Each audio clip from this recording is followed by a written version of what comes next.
নমস্কাৰ আমাৰ ফলংমাৰী গাঁৱৰ মনোৰা বেগম যোৱাকালি মোটামুটি এটামান বজাত পানীত পৰি নিৰ্দোষ হৈ আছিল।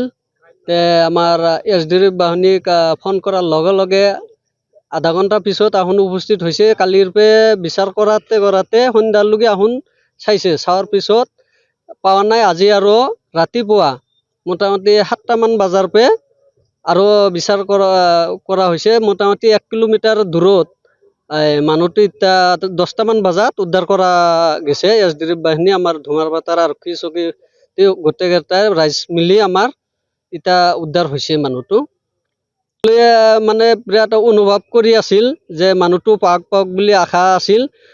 আমাৰ ইতিমধ্যে পাইছো, আমি মানুহটো জাষ্ট পাইছো। আৰু যিকোনো খবৰৰ বাবে যোগাযোগ কৰক আমাৰ এই নম্বৰত 9181 307 221।